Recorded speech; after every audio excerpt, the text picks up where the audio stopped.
What is up, everybody? It is Thursday night. Grab yourself something cold to drink, kick your feet up. You're in for a treat tonight. We've got a brand new episode of Jackson Kayak Dock Talk.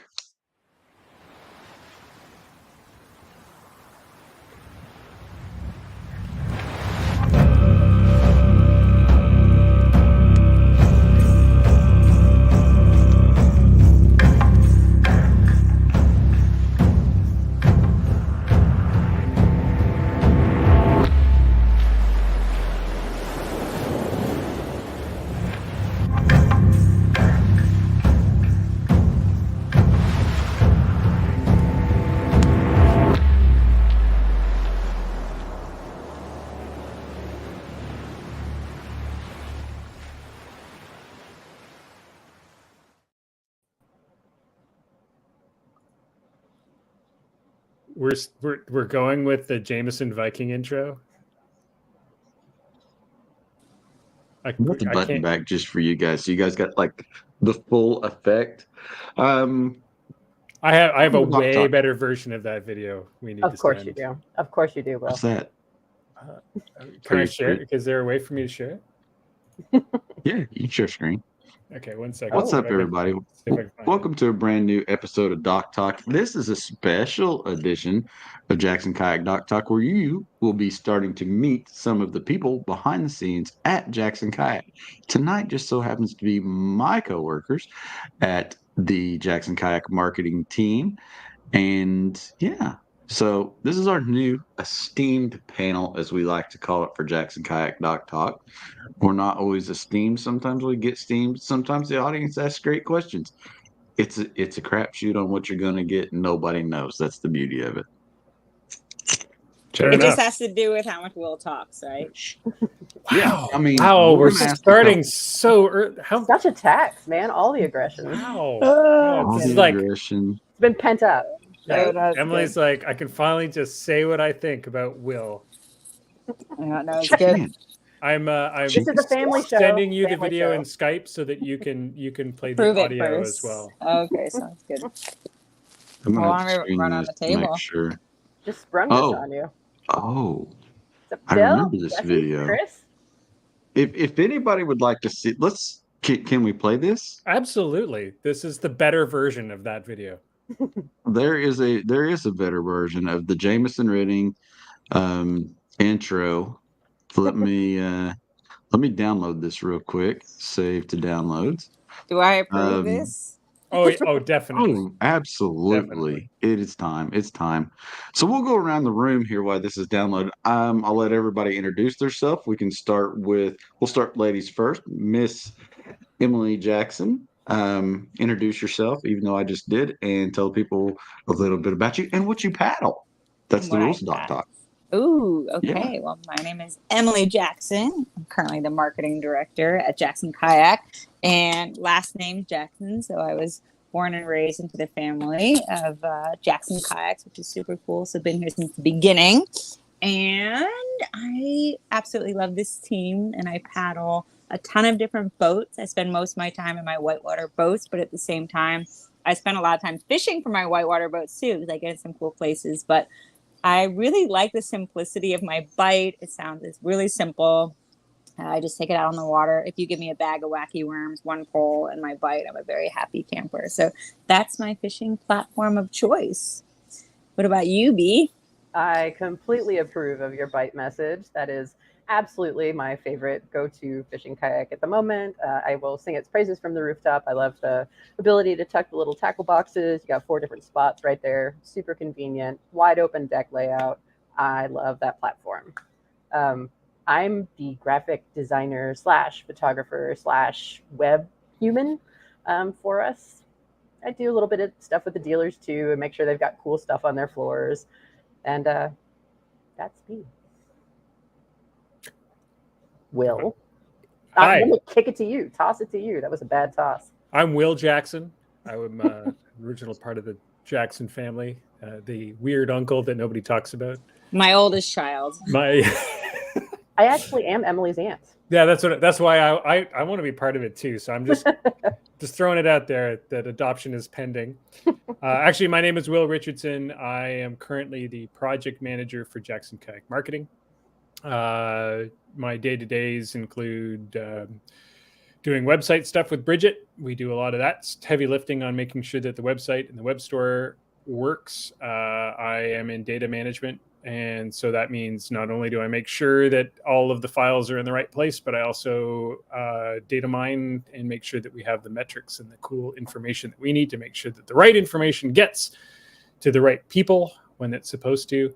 And our team, because of just the way that it works, where we all wear a lot of different hats, for lack of a better word. So it's because that's the way that this group has just grown up, that we all ended up having to fill in the blanks when when they present themselves. That's one of the things. We just have to be fleet-footed, and I think we all can say that we have that job to a certain degree. Make sure that whatever job isn't getting done is getting done. I was just taking notes on all the things you guys say that you do to make sure. I was like, there's so many that they're missing here.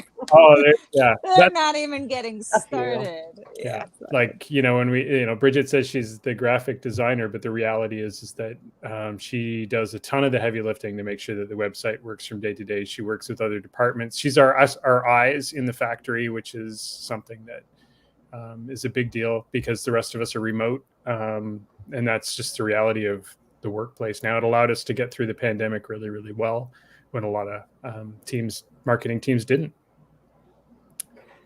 That's our hero right there. You're going to get a crown. Everybody's hero.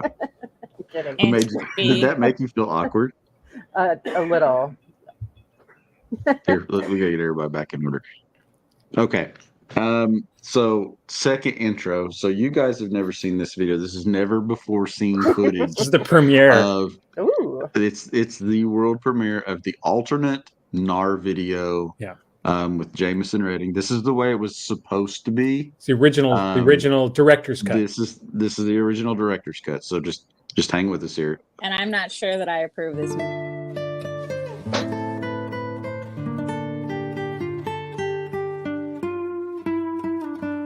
Moisture is the essence of wetness.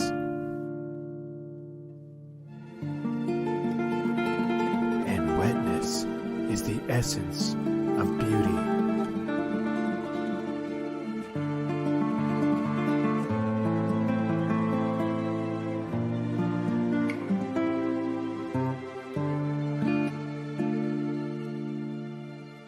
NAR fragrance for men and women from Jackson Kayak. Think about launching that next year. We'll just bottle up some fish stank. Can we just take a moment? Yeah. Like put a little water in a booty and shake it around. Pour it I was thinking we could make some good money off those feet shots. Yeah. Go back to the feet again. We already have. All the Panama shots we cropped in, they were all high res, so me and Will was able to crop around and get what we needed. It's absolutely wonderful. Everybody seems to love that one. So yeah, that we're gonna launch that one on the YouTube tomorrow. That's actually the reveal. That's the boat. Yeah. NAR fragrance. That's we didn't want to tell everybody. We're launching it early. NAR fragrance for men and women. And it's amazing. It's actually really environmental because all we did was we take that scum that gets into the inside of your kayak after months of saltwater kayaking, and we just bottled that in spray bottles. And Chad, I feel like we all went around the table and kind of said what our specific roles were at Jackson Kayak, and I feel like you left yourself out. I think people were wondering, like, what does Chad do? Nothing. I need to take notes. Chad never talks about Chad on the podcast. Very rarely. It's usually about my esteemed guest. You're in our team, man. Now you gotta go. I gotta go. So my boss is here, and I have to play nice. So yeah, I'm Chad. Hey, if you first time listener, long time caller. So what do? I do a lot of things, I guess. I don't really know if I have one specific job title. If I did, it would be social media manager. Other than that, I do a lot of different things. work with the Jackson Kayak Trail, work with Dustin and the fishing team a little bit here and there, film videos, take pictures, assist Will. I'm Bridget's apprentice. I'm Will's apprentice. I'm Emily's apprentice. I'm an apprentice. That's what I do. At Jackson Kayak, I'm the apprentice. You're doing it, Chad, man. You're getting there. And then I'm just the apprentice. I don't really do anything. That is so not true. No. You are the lead on content creation as well for all the fishing. So I play on my phone and I drink. That's what I do at Jackson Kayak. That is kind of the beauty of it, right? Like, I get paid to have like an inbox of these incredible photos and experiences and like these things that people are doing out there, and like turn around and just share that out with people. And that's the coolest thing ever. Really? Because my inbox is full of like timetables and. That's because you're the data nerd. I'm kind of waiting on the first. I'm waiting on the first complaint for some of the new teaser footage with the Metallica White Zombie and then whatever rock song that was tonight. Because it's been a little heavy metal. I kind of went like, "Hey, we're gonna send it," so we sent it. It's loud. It's supposed to get you jacked up, ready for launch day, the launch party. So coming to the launch party's hot tomorrow. But since this is a podcast and people are kind of like, what is a launch party? So as the marketing team, we have kind of had, and Emily has really led the way on this in a monster way, a big movement that we have tried to do, getting out, getting to know our consumer more and more with the help of our Jackson Kayak dealers.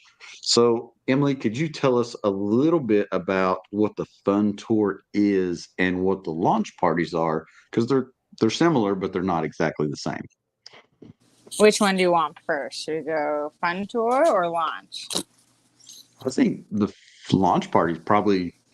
Launch parties. Launch. I want to know all about the launch. Another launch. Okay. Launch it. Send it. Yeah. Okay. All right. Well, the launch parties conceptually actually started with, how do we develop and announce a new product in a timely manner that, one, builds up excitement and hype and gets people really like anticipating that something's coming, but in a way that also isn't too early or leaking anything that'll affect any sales on a dealer floor. So we recognize that Jackson Kayak is a B2B business. So we're partners with our dealers. Our dealers are what makes our kayaks get into consumers' hands. And so when we, or if we had any inkling or inclination of a new product coming out very early, it can really slow down sales on dealers' floors, and it really impacts their ability to invest into the next year. So for us, we wanted to find a way where we keep things pretty quiet. You'll notice we're pretty tight-knit about what gets leaked out, but at the same time, everyone wants to get excited about launching a new product. So the idea is, how can we build it? What's the right time frame? Metallica is totally the right choice because it is exciting. Because for us, we've been working on it, all these projects for more than a year. And when you think about that, for us, it's a celebration of being able to come full circle and make something new. And also a celebration of all of us being able to listen to and embody what our consumers are asking for. So for us, it's just an opportunity to go out and say, heck yes, we're doing this. Go check it out. And we want you to actually be able to touch it. So instead of just announcing something online, it's like, well, then does the hype die down and we don't get to see it for another 6 months? Is that how that works? It's like, no, let's actually be building inventory, get some of them to specific dealers, some of our stronger partners, and strategically placed throughout the US and North America, and then make sure that people can go to one place, visit our dealer, and actually put their hands on the product. And that goes back to really and it takes a full team and then some. There's a lot of people not even in this room that are heavily involved in this, all the reps, the dealer network. Oh my goodness, so many. And then on top of that, that really falls in line with the Fun Tour. It's the same thing. We want people to put hands on our product because I really believe that for Jackson Kayak, so much of our boats and our product is the feel. Like we're chasing that feeling in the kayak. And when we build it, we want people to feel it when they're sitting in it and paddling it. And so the fun tour is the same thing. We want to bring people to a connection point where we can share our passion for paddle sports. And so if you're wondering what a fun tour is, we organize as a team 62 of them this year. So 62 community events where people got to get together, try kayaking. We had people that have never sat in a kayak before. We had people that were veteran paddlers. We had people, there's so many different layers of people and paddlers that got into kayaks through the fun tour. So it's just a way to connect around a shared passion, which is paddle sports in both fishing and whitewater. So that's kind of the idea. I think the most exciting thing about it too is that in the fishing industry, and specifically, less and less of these grassroots type events exist. More and more of it has become mainstream. It's big stage. It's NASCAR shirts. It's the way that most products are revealed are at a trade show or in a magazine. And our focus has always been and continues to be consumers. And we know that, you know, the way to create a true Jackson customer for life is to put the product in a consumer's hand and let them see the difference, feel the difference, you know, between a product that's made in China versus a product that's made in the US. The quality is different. The feel is different. We talk about our hand carved boats, you know, in some of the past generations of boats. These things feel different. They touch different. They look different. And most of that can't happen unless a customer is tactile, is there, is part of the experience. And building that community with things like the Fun Tour, building that community with things like your Bass Trail, building that community with launches like this that are public based, instead of launches that are at a trade show somewhere where only industry insiders or editorial. Yeah, that's. I mean, think about the fishing industry in general and the direction that kayak fishing has gone in the last 10 years. It's just not grassroots anymore. I mean, there is some. I mean, I don't want to, you know, downturn anybody else's efforts, but think about it for a second. Yeah. You're the data nerd. I mean, sorry, I said it out loud, but he's really good at it too, and he owns it, and it makes him really giddy and happy, and we love it. We love him for it. Yeah, he loves it. How do you measure ROI on grassroots events? And that's what happens when you're separated from true users who are out there. So like for us, you know, for me personally, I did over 25 fun tours this year. Jameson as brand manager did a ton of them. And so it's really important that the people that are making the decisions, you know, as brand managers, we're also deciding what the product is next. You know, what's happening? What are we trying to do? And there's an element of that when you start looking and the questions are being asked at bigger corporations that are under an umbrella of how do you measure an ROI on these things? And it's like the God's honest truth is some things it's really hard to. You just have to trust that, you know, you're doing the right thing. And we're so fortunate that our community and our people and our company has people intermingled in all the different departments in a way that know, okay, well, we're out here to really make a difference. And it's not just constantly about measuring it, but it's about doing the right thing. Well, and this brings up the point that we've made a million times. 90% of the people that are in, you know, customer service, all of our marketing group, we are paddlers first. The reason why we're here is because we're paddlers. We got, you know, people ask me all the time, how did you get a job working in the kayaking industry? It's like, dude, I paddled for, I made some of the original kayak fishing documentaries. I paddled for 20 years. Emily grew up in a family of kayakers. Bridget is like the original first woman of kayaking. Like she's the hero Gotham needs. Well, but that's, you know, like people forget about that sometimes because we do, you know, become, you know, Bridget and I and Chad, you know, we aren't in front of everybody as often as we used to be. But that's the big difference is we're paddlers. So we've got friends in the community. That's how we work. And that information, that ROI, you asked, the original question was, how do you measure that? The only way to measure that is to be part of the community and get that data back by actual, you know, conversations and tact. And we've seen it. And we know how to gather it. And that's our, you know, we're not going to reveal how we gather it because that's our secret sauce. But yeah, it makes a huge difference. I was going to say for Bridget, Bridget, for example, you know, there are posts in our communication and she's getting her dog out into kayaking and different things like that. And our connections when we go out kayaking. There's a relatability to the consumer. So it really stems a lot of the conversations because we use it. So Bridget's like, how do I get my puppy out on the dog and dealing with this, what's the right things? And that is really unique, I think, to us as well. So by being users, we face, a lot of the things that our consumers would face. And so we have to navigate that and think about what can we do to make this easier for everyone. I interrupted you, Chad, and this is your baby, not my baby today. So you get to go. This is actually all of our baby, because you guys are the ones that sent me to do this. So thanks, and James. So kind of backing up to the fun tour too, and building community, it's also getting people away from technology. Being the social media person, my gosh, it feels good to take a few days on the weekend, get away from your phone, go interact with people. And the best way to meet new friends is at your local Jackson Kayak or paddle shop dealer, whether it's a bike shop, paddle shop, a specialty store. There's always stories being shared and different things like that. So, I think that's one of the things that the fun tour means to me is just getting outside and getting that interaction with not only other consumers, other buyers, but also being part of nature again, and just unplugging for a little bit. And I think that's what paddle sports, in a way, means to all of us at the end of the day. Well, and simple things like, why a podcast? Like, why, if there's no other kayak company that has their own weekly podcast, right?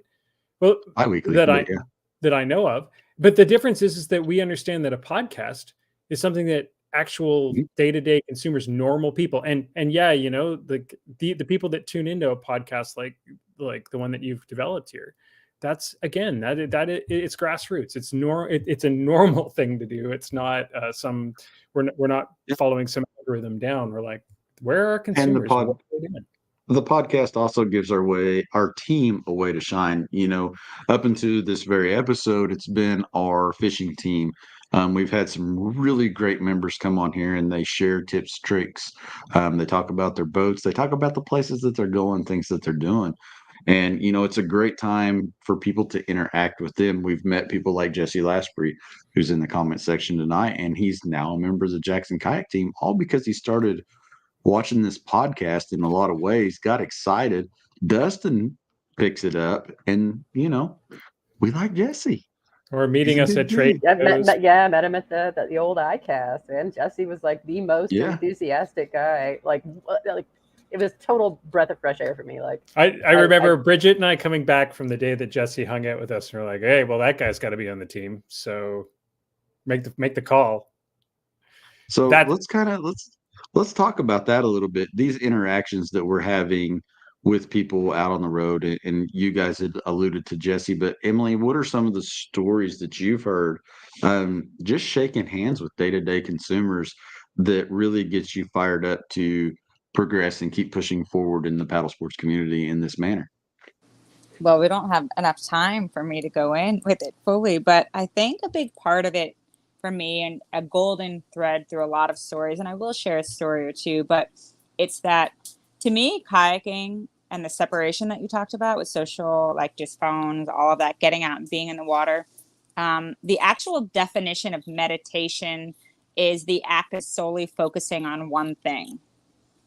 And when you're out on the water and you're out in the river, you might only be in that water once. It's never going to be the exact same scenario. It's not a real controlled environment. You're immersed in nature. And so when you take people who have day-to-day lives, stressors, I can't even begin to count and share the amount of stories that I've heard where it gets people feeling like they overcame something and became present. And I think sometimes the choice of becoming present involves overcoming something. That's really challenging to do. And when I've been out on the fun tours, there's been examples of, I'm here in Columbus, Georgia, and the fun tour I did here in the summer. This Hispanic mother came down, does not speak English very well, and she has her son, and the son is like just staring at us kayaking. And some of the team members and myself spoke some terrible broken Spanish to try to figure out, because he was just fully staring. And we get him out, and he could speak, the mother couldn't, but the son could speak some English. And so he had never been in a boat, couldn't swim. So we're like working with him, getting him in. And then we get out and the mom's sitting there and she's bawling. She's like, and I'm like, what's going on? Like, is everything okay? I'm so sorry. Did we scare you? Like, what happened?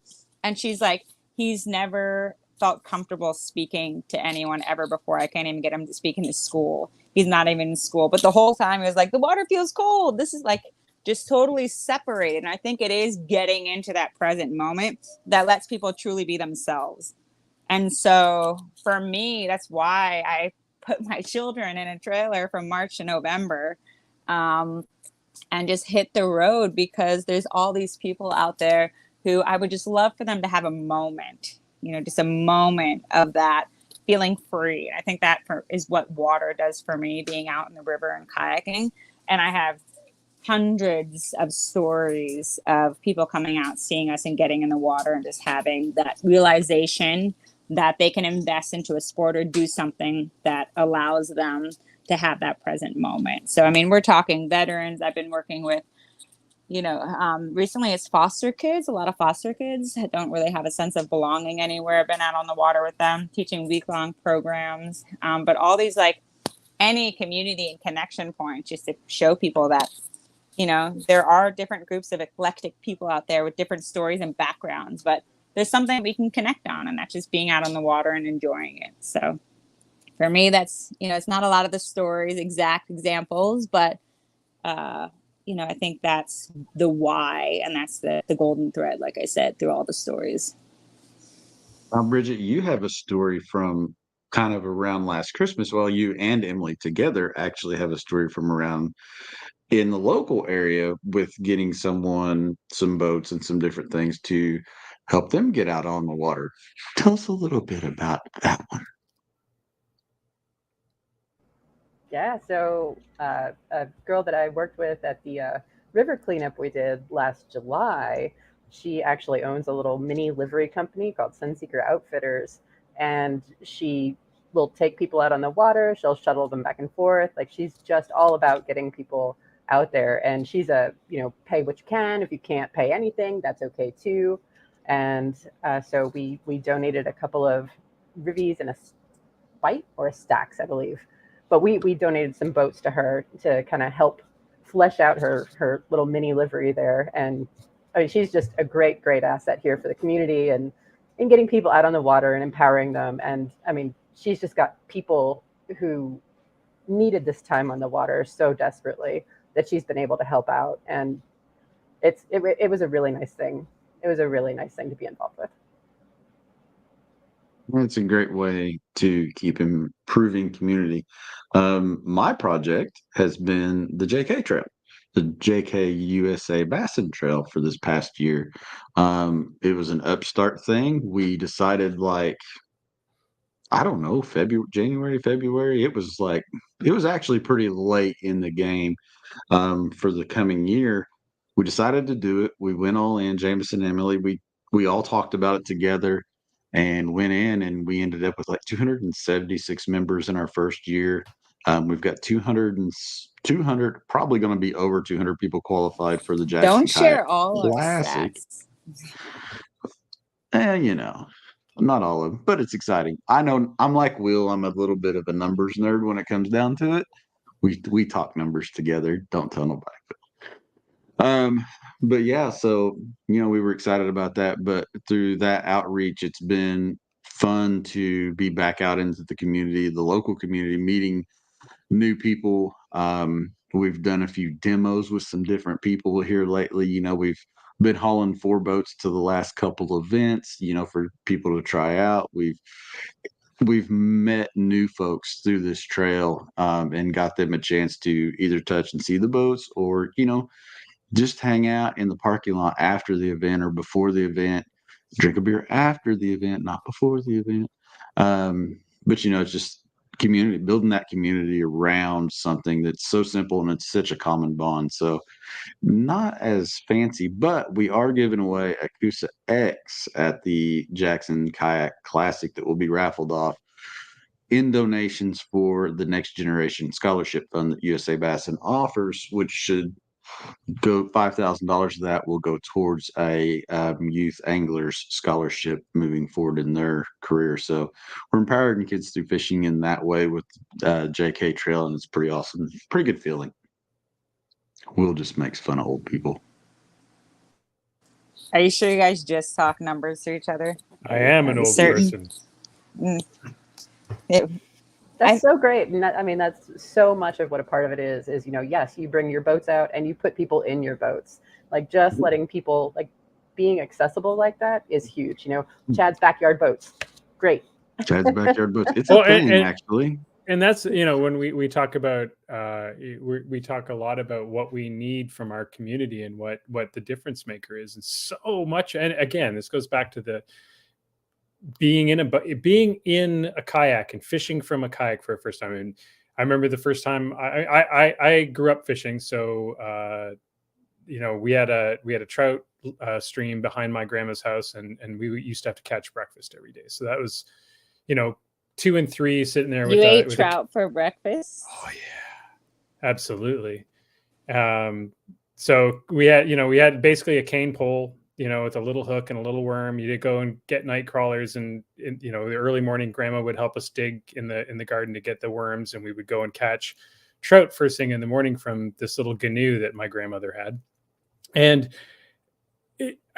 so I had a long history of fishing, all the way through into my teens until it stopped being about fishing. I remember turning about 15 years old, and everybody who I fished with stopped fishing. They would go out on the boat, but as dumb teenagers would do, it'd be more about getting away from your parents, and generally drinking whatever, you go to an island somewhere and the beers would be more important than the fishing. And I remember that's, kind of like I stopped being interested in fishing at that point, but it wasn't until I got into a kayak in my 20s and fished because we were actually with Scott Null, who Camille Null works for our sales department. And that OG family of kayak anglers. Scott Null we had done his book and we were doing a movie for him, and I was filming with him, and he was like, "Have you been kayak fishing before?" And I'm like, "No, I haven't done it." And he's like, are you a fisherman? And I'm like, "Yeah." He's like, "Okay, we'll give you 5 minutes." And I got it like within the first 30 seconds. It was like, this is amazing. I don't have to worry about my buddy fishing. I can fish my own way. But that's the difference, the tactile difference. Getting people in that boat makes all the difference. And to go back to what you're saying, the most important thing that we can pass along to everybody else that's part of this niche group is if you want to see more people, if you want to have more friends to go kayak fishing with, just get them in the boat. It'll immediately happen. There's no question. The first time a true angler gets into a kayak and catches their first fish, you're done. Like, you're done. You'll be like, "Can I borrow this?" That was so wholesome for a while that I wasn't sure if you were making it up. And then I realized you totally weren't making it up. Will's Canadian, so just constant. Until you started just that nice. 15, and then I was like, there went the wholesome. Yeah. What did I do? They actually put you in jail. You drank a beer. Oh, drank a beer. Yeah. Sorry, guys. I may have had a couple of beers as a teenager. It happens. HR. We've all been to HR. We do a lot of that around here. We do. Self-inflicted. So moving forward, this is some stuff we haven't really talked about yet, but we all always have ideas that are brewing in some way, shape, or form. They start out as a message on Skype that ends up, put that in an email, and sometimes it makes it to an email. Most likely, if it's me, it never makes it to an email because I like Skype and I hate Asana. But what are some of the things that you would like to see, like in paddle sports in the future, maybe come around? Oh man, I was just gonna say I really want cool hats and shirts, but that's been on my list. We'll talk about it. We'll talk about it. I'm sorry. You're gonna get the people fired up. I know. I'm trying. Hey, I digress. I love the innovation that's happened in kayak fishing in the last 10 years. I love, the pedaling has made it more accessible. Now motors are becoming more and more popular, and that's giving a whole new speed and ability to cover water that kayak fishing didn't have before. Spot lock is amazing. But I mean, in my heart of hearts, and I know that I'm not preaching to a choir here. I am probably the only one, but for me, the purity of paddling and, running a river, like Emily knows it well. We run the Ottawa River a couple times a year and go fishing. And you can get into these places that nobody else can get to. Even if I had a torpedo in the back, I wouldn't be able to get to half the places that are like buried on that river. And I'd love to see just a slight resurgence of the passion for paddling come back. And as I said, that's probably the No, old I man agree. in me. That's what I was gonna say, Will, and I'm like way younger than you. I would agree. No, yeah. So for me, a big part of my life, and it sounds terrible. I don't even know if I should say it out loud, but it's something that I tell myself almost daily is I choose to challenge convenience. And so many days, even when it comes to fishing and the options that we make and the big boats and the motors and whatever else that we choose, we can choose to make things easier and more convenient. But the things in our life that we are the most proud of and the things in the life that we tell the stories about, the things that we want our children to know about us are not the things that we did that was convenient. It's the things that were wildly inconvenient, and it took physical work, and it took energy, and we were proud of it, and we were proud of what we accomplished. And I feel like at times, even in kayak fishing, there's a balance between accessibility and being able to do something, and then continuing to try to make things easier. And so while, yes, we can continue to try to make things easier, we could have our friend go out and fish for us. Why not? I mean, just at the same time, it's like, just do the damn work and be proud of yourself for putting in the energy, putting in the effort. Now, some people have limitations. And so if it makes it more accessible for them, then I am 100% all about it. So there is a balance to accessibility and convenience. And I think that's the happy middle. And the thing that people forget, and I come back to this a few times with people who I go paddling with a lot, is the thing that people forget is often all of that convenience that you're putting on your boat kept you from getting on the water for another hour. Like, there is something to be said about, I have one tackle box that I have for my local lake that's 15 minutes away. There's something to be said about paddle, PFD, one tackle box, and my Kusa X or my Liska. Like, I'm on the water and to the best spots in seconds, while some guys are still hooking up their stuff. And I'm not saying that that's wrong. You guys will probably outfish me in the end.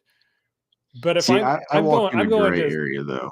Yeah, I'm a gray area person because I do both. I've got like all the stuff. I have all the stuff. I have the NAR. It's got the fish finder. It's got, anything and everything. Not a trolling motor. I pedal. I enjoy the struggle. I enjoy if I take myself to place X, I have to get back from place X. And I enjoy that because it pushes me to go further. One, it gives me a little bit of anxiety, which keeps me going because I have to manage my time, which is good because that's fuel in some cases. But I also, like Will, I like to take like the Kusa X this past weekend. And it was funny because we would come up to a place and I was with two guys that had never fished or done anything like that before. But we come up to the first little jam and they're like, we can't get through.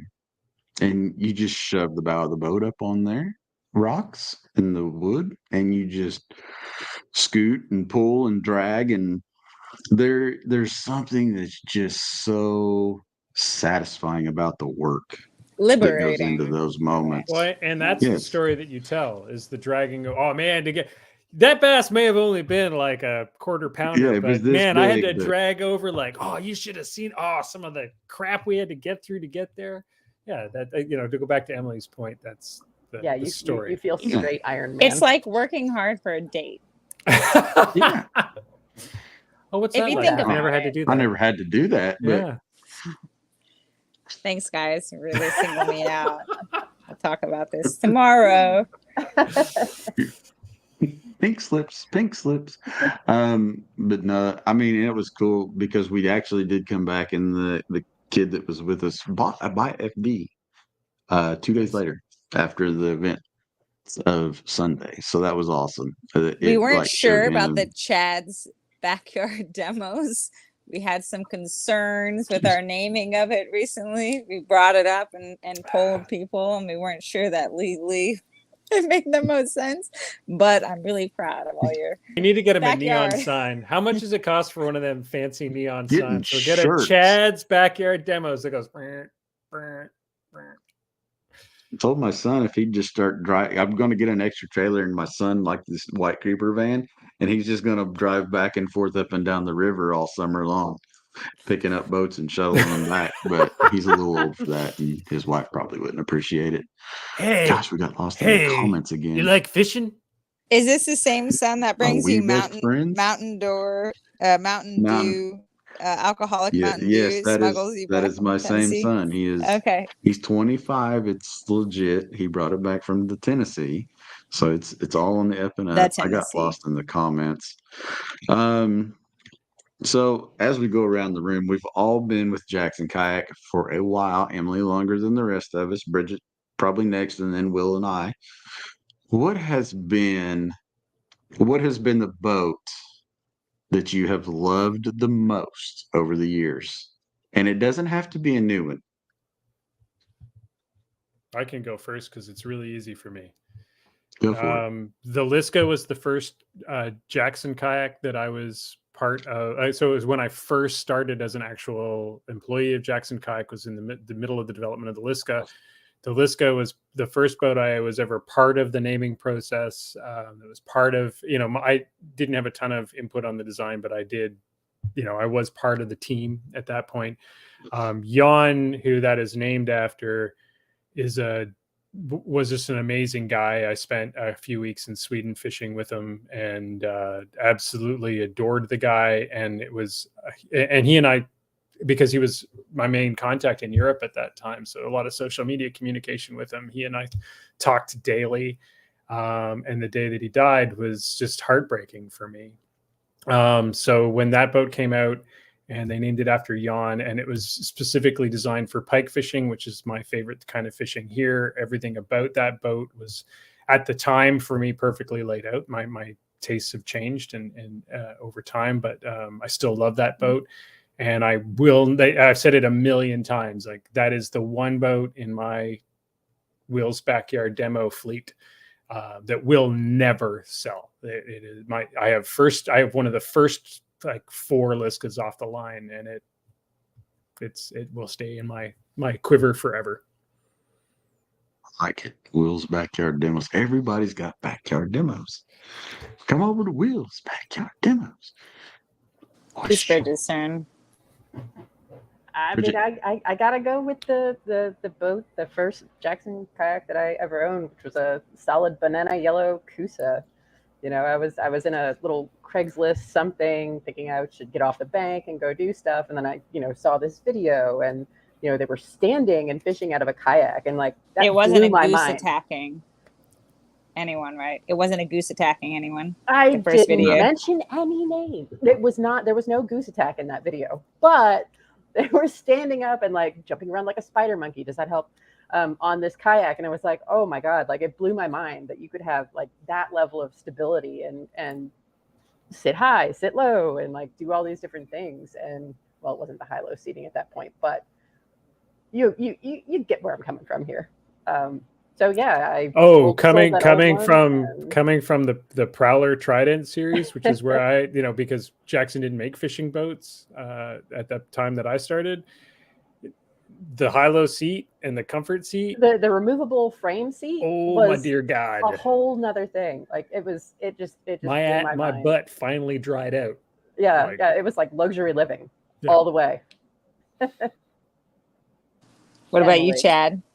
Chad next. So I'm going to say it regardless. And it's because I come from the bass boat to the kayak. So I'm kind of like I didn't go from didn't go from kayak to a boat. I went from a boat to a kayak. And the one that really caught my eye and made me feel like I could do this too was the original big rig around 2016. It was just that boat that allowed me to think differently about kayak fishing. It was really while I was introduced to it, it was the one that made me go, this isn't bad at all. Especially being a boat guy early on, it was just like, well, kayaks are, it might be wobbly, but that boat there introduced me to a whole new thing. And it was just, it's still that bluefin big rig still holds a special place in my heart. If I could have it back, if I could find it, I would cut it in half and hang half of it where my Dale Hollow sign is. That way nobody could ever Never use sell it your old again. boats. My wife terrible like loves that. me, but have you heard of Chad's Backyard Demos? I've been We're talking about selling gonna my have big to tuna. liquidate at some point to bring more back. So I've been talking about Chad, selling my big tuna for as long as Bridget's known me, I think. I'm going to sell the big tuna next year, but it's still sitting there. I can't do That's it. what Will and I talk about. I am flow. disappointed that I went last. Because originally, at first I was going to say Kusa because it was really exciting when we transitioned to making fishing kayaks. And then I was going to say I loved hearing the stories about people thinking, oh, I can do this too when we made the big rig. And then Chad went there. I don't have as much of a connection with the Liska personally, even though the story behind, because I helped manage Jan at back when he worked at Jackson Kayak. So the tribute of that kayak will always hold a special place. I think in all of our hearts, really, because he really influenced a lot of our fishing lines for sure. But with that being said, the more that I think about the one I've spent the most time in recently is really the Take Two, which isn't really like you would call, like I set it all up for fishing for me, and then I have my son paddle me around. Is kind of the setup. And nice. so Smart. It's not child labor because I'm his mother. But for me, that's actually the one I've been using the most. And I was kind of surprised when I started thinking about it. It's like, which one? For me, I love my bite, but there's something to be said about going out with the kids. And both my kids have really gotten into fishing lately. They're really into it. My daughter at 7 will lift the fish and like do the whole like posing and like play with the fish. And my son will maybe do a finger touch. And he's the older brother. So it's been pretty entertaining for those family moments on the boat. And I don't get that when I'm out on my own as much, but I also really appreciate the times of solitude out on the water fishing by myself. So for me, when I think about kayak fishing and what I want to go do, I want to take my bite and I just want to go fish on the Ottawa River with the bag of wacky worms and just have at it, or a spinner bait. But outside of that, the Take Two just works as a great platform for us because my kids went and saw manatees in Florida.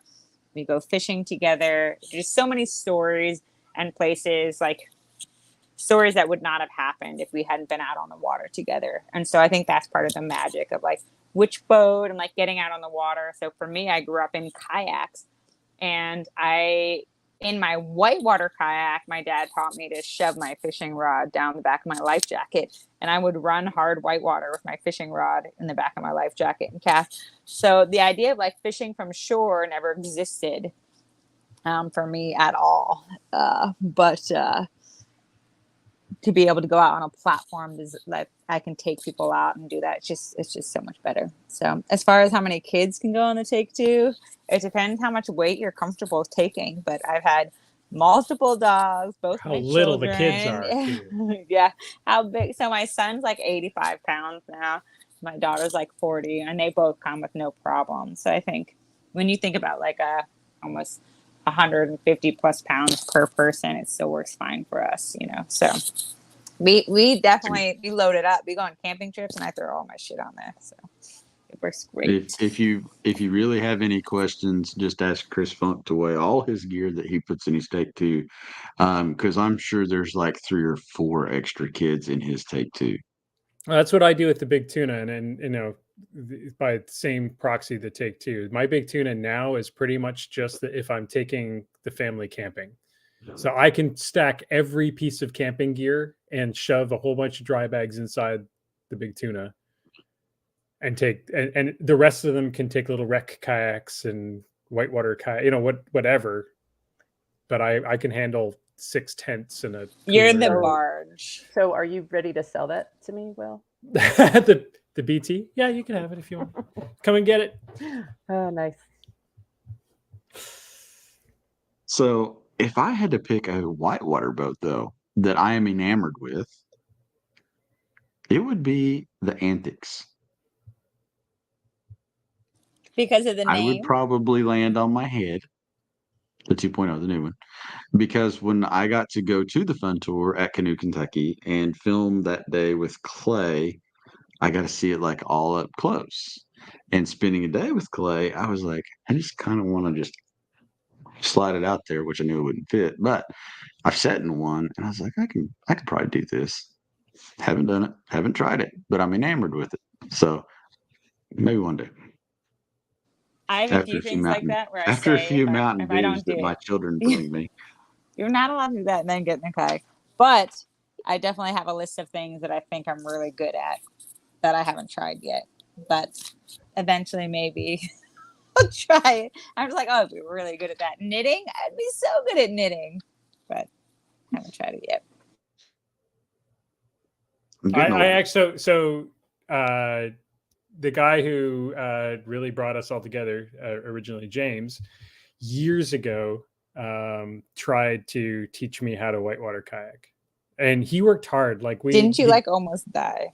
He got me. See Will on the bank. I'm an athlete. We got right to the point where we went and paddled our first we ran the Ottawa. We went from Brendan Mark's place down. So we even skipped McCoy's. We ran the easy part of the river, for lack of a better word. And I distinctly remember after my first couple of rolls, I was like, you know what? I get why you guys love this, but I'm just going to go get my fishing kayak and go fishing while you guys finish up. So I don't have a... Let me do it again. So I'm an athlete. I wasn't as much then. Probably more in shape now. I could help any of you guys. I'm just waiting for you to ask me. Emily has told me she could get me I could teach you how to roll in 10 seconds. If I'm going to come and take advice, it's going to be from Tucker. Tucker will teach me how to roll. No kidding. Yeah, actually, we're all just waiting for Tucker to be like, I got this, you guys, come with us. Can you roll a traverse? They're different beasts, the kayaking in whitewater versus fishing, different goals and different aspects of it. There's a lot of similarities. So many people get into whitewater kayaking for a lot of what we're looking for on fishing kayaks, which is just to be in those serene places. It's kind of like riding a magic carpet ride through the woods, places that no one else gets to go. That sounded like a... Well, and here's the reality. The one thing that does cross our, we talk about the difference between an angler and a whitewater guy. There is no difference. It's just two different people that are passionate about something. And I respect passion about anything. Like if you're super passionate about something, I hugely respect that, whatever it is, whether it's whitewater kayaking, whether it's fishing, whether it's running, whatever your it is. Original teddy bears and Millennium Falcon Legos. Whatever it is that you're super passionate about, if you love it and will talk about it with passion, you are my kind of people. So, if we want to, all hold hands and sing Kumbaya, that's the thing that we all really have in common with. So this is kind of a weird analogy, but this is what I thought of today. This was my second thought, Emily, but I was kind of thinking back, and since social media is kind of my thing, I look at in the 90s of a child of the 90s. Thank you. Motocross was very cool. And we had things like it was Jerry McGrath. And then, there was these videos, these cult videos that came out. They were called Crusty Demons of Dirt. And you can tell which region really, of the United States Chad's from right now. Just... Midwest.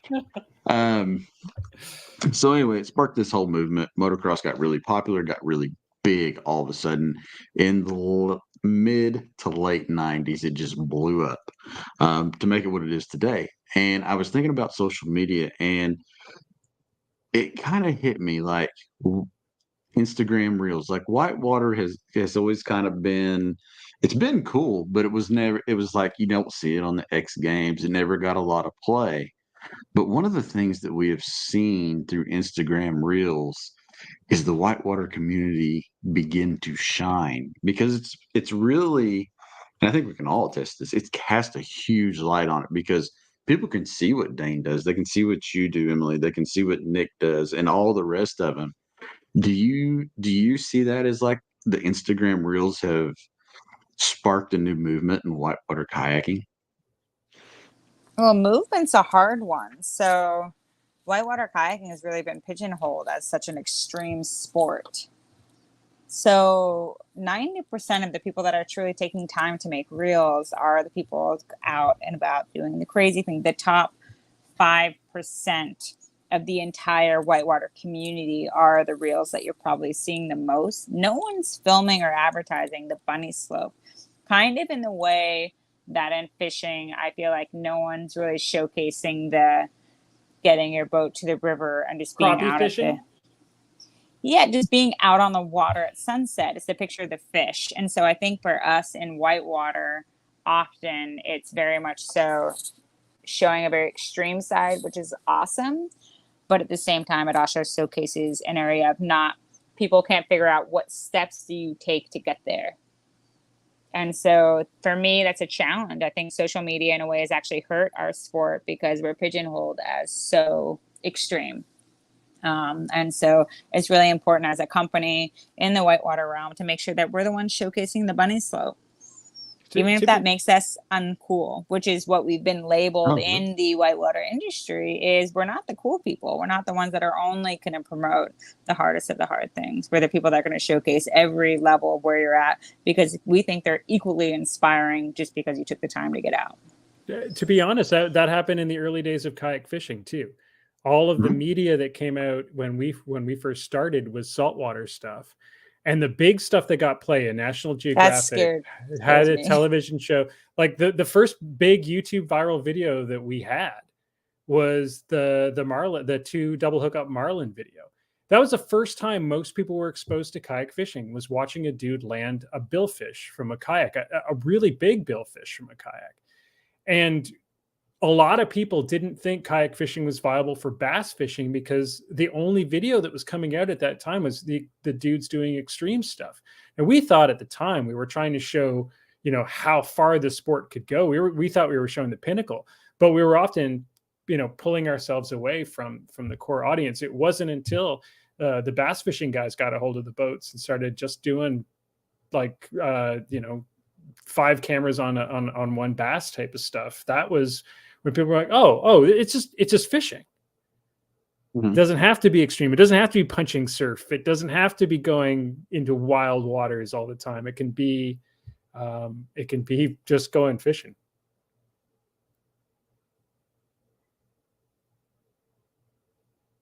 So that just agreed. You broke Chad. For me, it's kind of been all about like the moving water, like that moving water. Like, I mean, whitewater kayakers know how to read the water. Like river anglers know how to read the water. Like, and I feel like that's been a constant thread through who we are. We understand water. We are the flow. Yeah. Agreed. Put these old man glasses on. I'm trying to read the comments and I'm old. Oh, all the many comments off to the one side there. Yes, they keep blowing up. So where do you even see comments? If you hit comments, it says private chat. Are you on your phone or your laptop?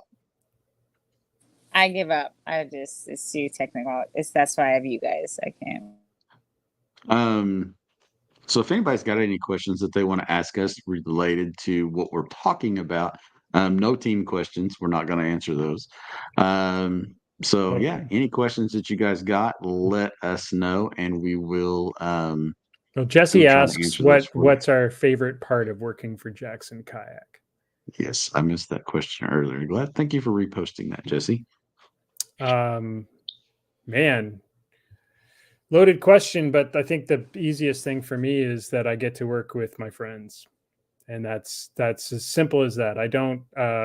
I'm lucky enough in life that I could do a lifestyle job without too much concern, for lack of a better word, and so I get to make wise choices on what I do for a living, and I'm lucky to work with my friends, and have been since I started at Jackson, and that's I think my favorite part about working for Jackson. I'm just going to go all big-eyed now because I don't even know what to say. Like, I mean, it's cool to be like behind the scenes and kind of be able to listen to people's feedback and incorporate that and, use what you guys say to make changes that are good. That's my final answer. I'm going to keep thinking. Well, I know she's going to let me go next. So, so for me, I get to work with Bridget because when I first started being interested in kayaking, you were one of the OGs that came to my little stupid Bass Crazy 365. Yeah, Paige, you were one of those, you and Stuart and some of the others. And that's when I started becoming enamored with the idea of kayaking. So I get to work with you, just get to learn from you, apprenticeship. Um, and then I think the friendship goes a long way. As the newbie, I'm still the new guy, even though I'm not the newbie anymore. Alex the newbie. So yeah, I've graduated to second year apprentice. But yeah, you guys have we've all become friends. We all talk about our dogs and different things, and it's been good. And I like seeing our visions are all very comparable in a lot of ways. Well, we do have differences in the way that we think and things that we do.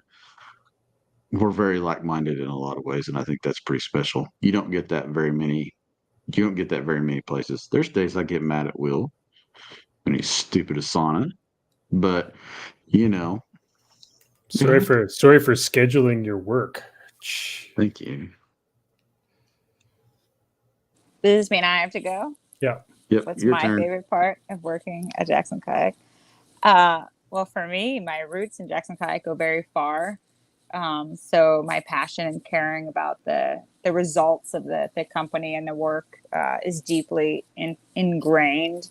But I can't have that level of passion and love for the product and what we're delivering without being surrounded by people that work incredibly hard to do the right thing.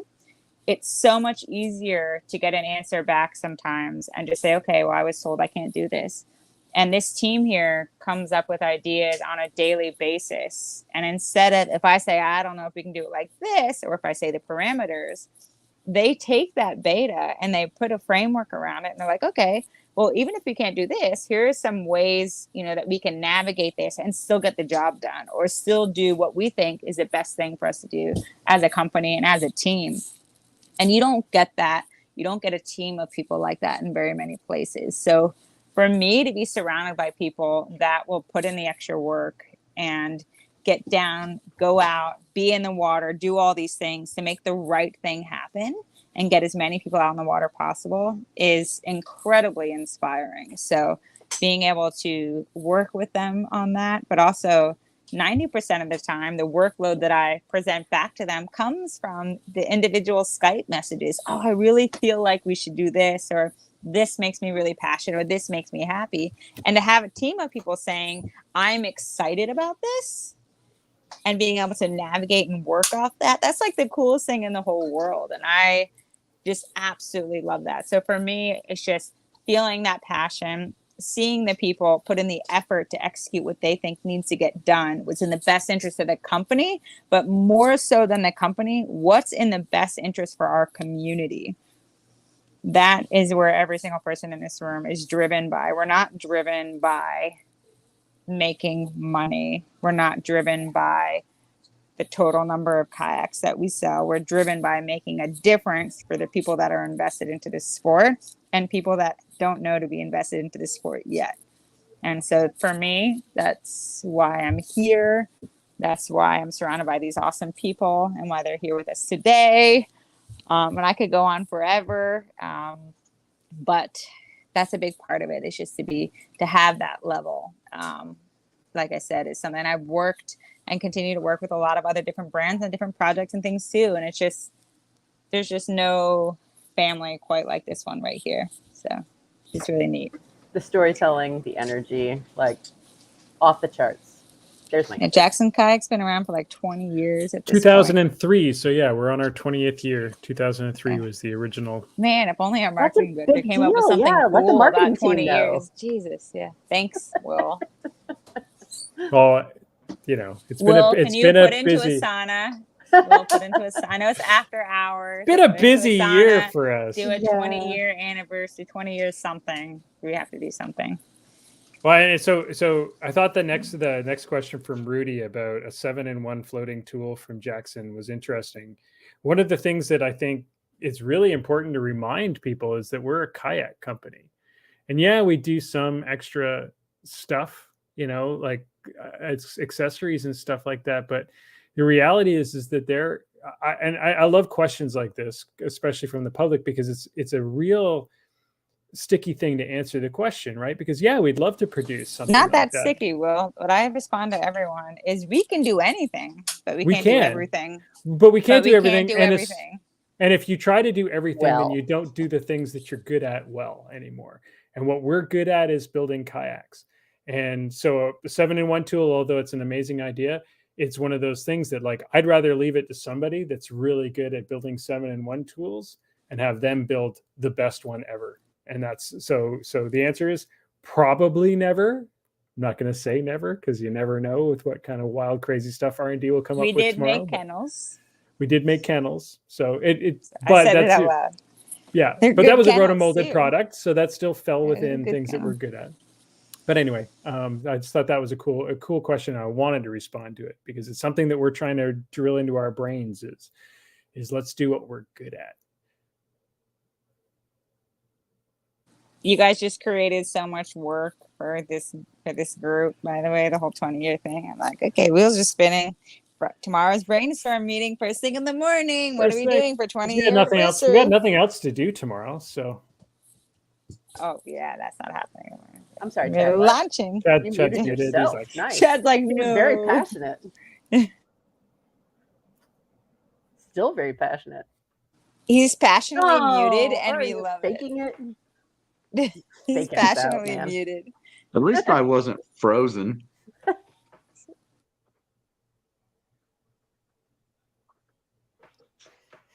What?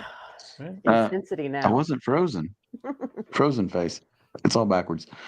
What do you guys think we should do for 20 years? Drop them in the comments.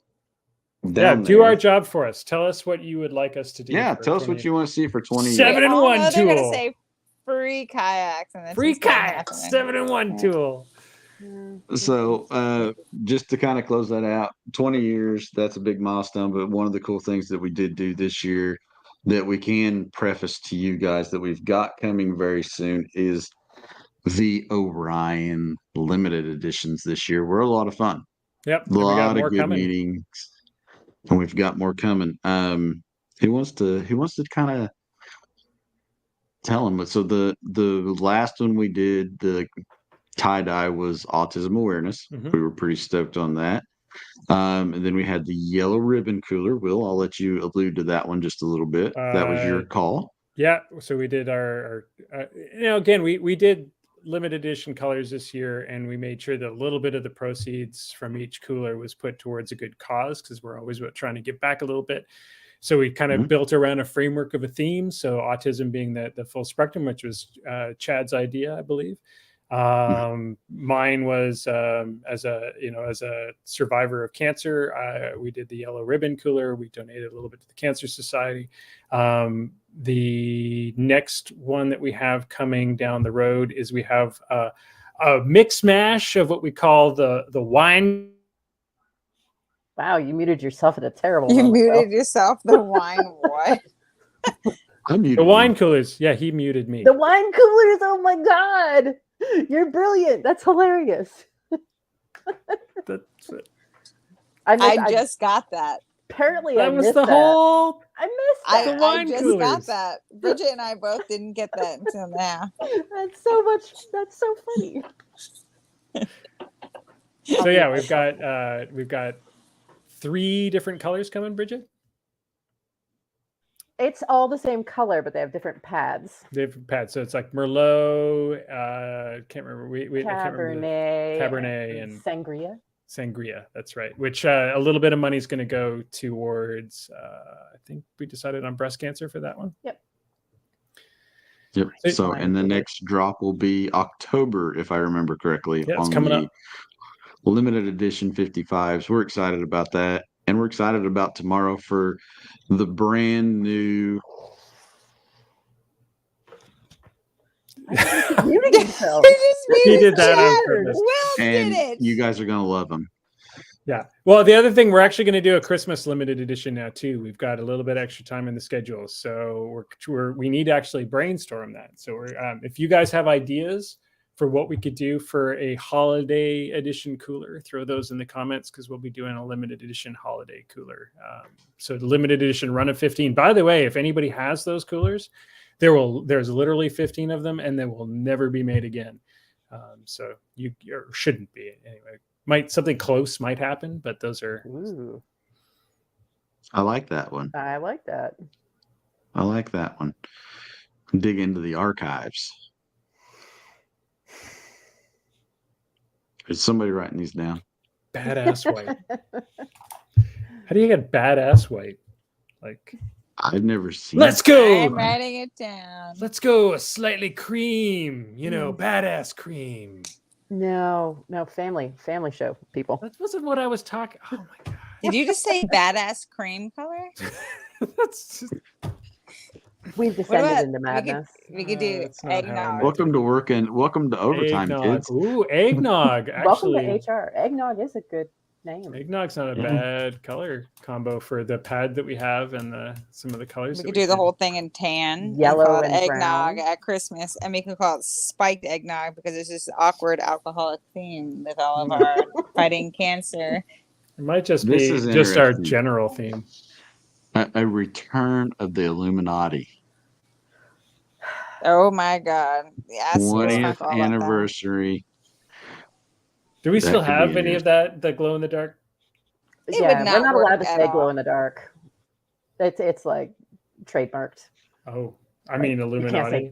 There you go. That's much better than glow in the dark. Do we still? But we don't have any of that resin line. though. Mm-mm. Be Cool. epic though. Epic. Epic. Well, guys, it has been an hour and 13 minutes. You guys can go around the room as we close out the Orion podcast. We typically tell people where to find you on social media and thank the people that you need to thank. So we will go around the room and you guys can tell folks where to find you on social media. And you can thank anybody that you want to thank, your mom, grandma, whatever. Mine's Emily Jackson Kayak. And I just want to point out that on Instagram, and I think I'm just Emily Jackson on Facebook, but Chad, you have a great therapist voice, just like when you talk in these podcasts. And this is not your normal voice in our marketing meetings. It's usually I'm not sure. It's just you have a podcast voice, and it is suave. It's impressive. Ooh. But I have a word for it that I will share when we cut off. Okay, sounds good. I'll share with you what I call it. You're sitting on something funny. Okay, Bridget, your turn. No. What social handle? I'm at 10 Creek Bridges, TENNCREEK BRIDGES. She posts like daily. Yeah, I am a very infrequent flyer. I've been a little burnt on socials lately. Sorry, Chad. But I really appreciate like a lot of our new team members that have been stepping up. Like some of our new fishing team members are just absolutely crushing it. Like, and it's really been a good injection of positivity into our fishing team. And like everybody's doing just such a great job out there. And like it's so appreciated. It's such a team effort. Mm-hmm. Thank you. Agreed. Okay, Travel Beard. Well, you can find me at Travelbeard. Oh, this is my podcast voice. Have I used this one yet? Is it like Chad's? Am I deep and mellow? You can get it very white. We What? haven't done the very white for a while. Okay, Kermit. Oh, sorry about that. You can find me at the Travel Beard. Mostly lately, I just post about my fitness journey because I've been working on that pretty hard. So don't So he went running. Okay, Chad, the honest thing here is if anyone wants to follow any of us or what we're doing, we're up to, just follow Jackson Kayak's channel. That's So probably Jackson where you're Kayak going to Fishing see. and Jackson just- Kayak. Yeah, because that's the At Jackson Dock Kayak and at Jackson Kayak Fishing on the gram, and then you can Correct. find us Jackson Kayak and Jackson Kayak Fishing on the Facebook. Correct. And then we're on Threads. We're trying Threads, and we've got the TikTok, Jackson Kayak on the TikToks. I don't like when people say we've got the talk. It's just No. We got the TikToks, That's got the and talk. Alec and the Whitewater crew absolutely kill it over on TikTok. So head over there and smash that like, follow, whatever button it is, and watch some dudes do some cool stuff. It's really fun to watch what they do on TikTok. And you can do it too. And you can do it too for the Maybe price not of all of it. $9.95 per month. Enough of you, Chadwick. 5 minutes on the water with Emily Jackson. She'll have you rolling and launching off waterfalls. Coming 2024. Yeah. Coming 2024. Thanks for watching, guys. We'll see you on the next one. Good night. Bye-bye.